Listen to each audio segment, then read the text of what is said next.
Hello friends, welcome back to our channel. तो आज अगर हम निफ्टी की बात करें तो निफ्टी अभी आज भी क्लोज हुई है ऑलमोस्ट 24,000 के ऊपर। आज का अगर डे हाई देखें तो 24,170 के आसपास था और जो लो लगा था वो 24,073 के आसपास लगा था, 70 के आसपास।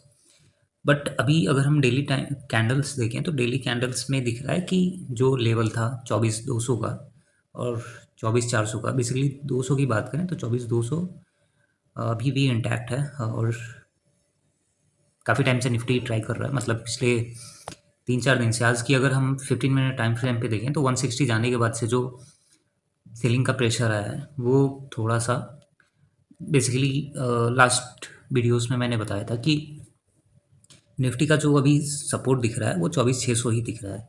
और ये क्यों है, मार्केट क्यों गिरा, मतलब 160 जाने के बाद से ऑलमोस्ट 80 पॉइंट आराम से क्यों गिर गया, तो इस पर थोड़ी सी बात करेंगे डिटेल में।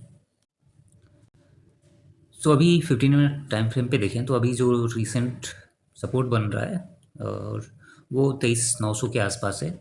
वैसे लॉन्ग टर्म, मतलब इस वीक के लिए मैंने बोला था कि 23,600 के आसपास एक ठीक ठाक सपोर्ट है, बेसिकली इस जोन के आसपास। और ये क्यों था, क्योंकि यहाँ पे एक बहुत बड़ा गैप क्रिएट हुआ था प्रीवियसली। तो निफ्टी इस जोन में फिर से आने के लिए रेडी है। अभी देखना पड़ेगा कि कितने टाइम में आती है।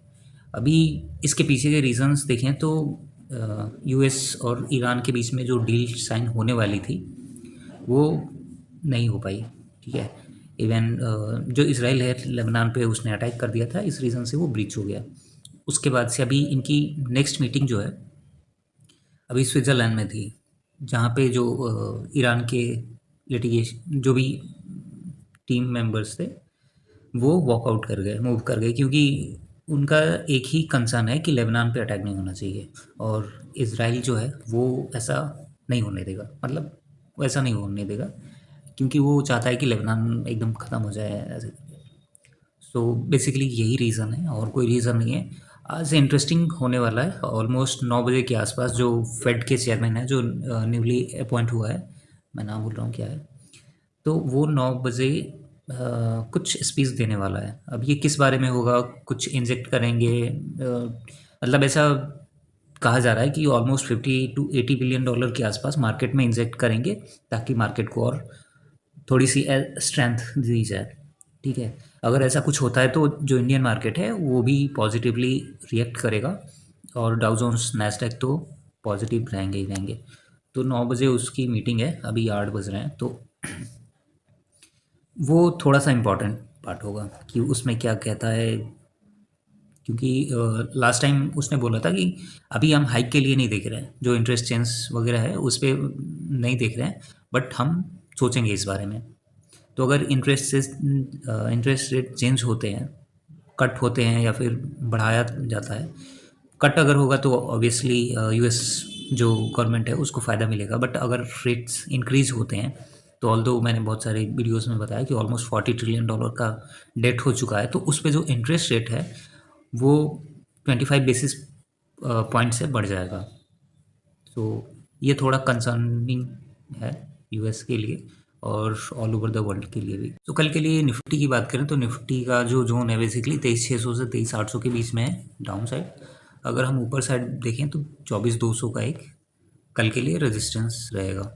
मतलब रेजिस्टेंस तो कल के लिए ये पार्ट रहेगा 24,180 से 200 के आसपास। और सपोर्ट पार्ट देखें तो 24,000 फर्स्ट रहेगा और फिर 23,900 सेकेंड रहेगा, ये कल के लिए बेसिकली। सो डाउ जोन्स की बात करें तो जैसे ही इसराइल ने अटैक किया था लेबनान पे, तो इसका जो फ्यूचर था वो नेगेटिव आ गया था कुछ टाइम के लिए।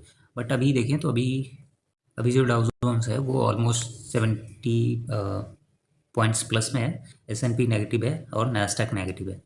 नैस्डैक ऑलमोस्ट 1% के आसपास नेगेटिव है। उसके बाद से निकाई देखें तो निकाई अगेन ऑल टाइम हाई पे पहुंच चुका है। और उसके बाद से बाकी जो एशियन मार्केट है वो पॉजिटिव ही है। गिफ्ट निफ्टी भी 24,180 के आसपास है। क्रूड ऑयल की बात करें तो 74 पे आ चुका है एक बार फिर से। और गोल्ड 4196 पे है। यूएसडी INR की बात करें तो पहले 96 था, फिर 95 आया, अभी 94.68 पे है।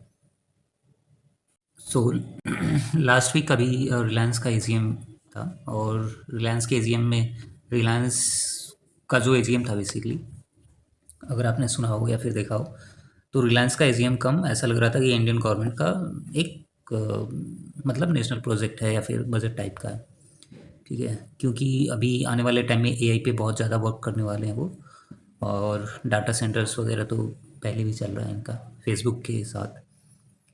उसके बाद से जियो का आईपीओ आने वाला है, एनएससी का आईपीओ आने वाला है, तो मैं सेपरेट वीडियोस वगैरह कुछ देख रहा हूँ एनएससी पे भी, जियो पे तो नहीं, एनएससी पे मेरा फर्दर मतलब एक रहेगा डिटेल में कि उसका रेवेन्यू क्या है, क्लाइंट बेस मतलब टोटल कितना है, रेवेन्यू कितना है, कैसे वर्क करता है, ये सारी चीज़ों पे। और इसके अलावा दो तीन चीज़ें और हैं, जैसे मैं एक बार फिर से ऑटो सेक्टर कवर करने वाला हूँ, ऑल्दो मैंने किया हुआ है, अगर आपने नहीं देखा है तो प्लेलिस्ट में जाके चेक कर सकते हो।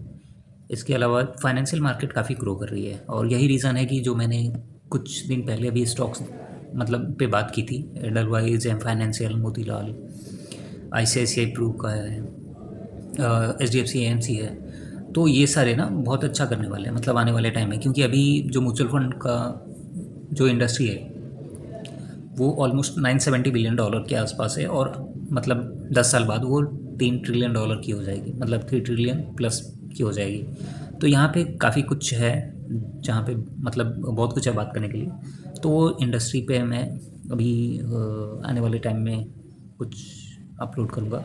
उसके बाद से कुछ एक थोड़ी बहुत एंटरटेनमेंट पे, जैसे मूवीज़, ओटीटी, तो इनका रेवेन्यू कितना है और इनका रेवेन्यू जनरेशन कैसे होता है, क्या वो करता है, तो इस पे सो बेसिकली आने वाले इस वीक में मैं 2 से 3 सेक्टर कवर करने वाला हूँ। पहले ऑटो, दूसरा फाइनेंस, और फिर तीसरा देखते हैं कौन सा, हॉस्पिटल इंडस्ट्री पे भी मैंने किया था। सो ये 4-5 सेक्टर्स हैं जिस पे मैं अभी नेक्स्ट वीक तक कुछ देख रहा हूँ। सो चलो आज के लिए इतना ही। Thank you for watching this video.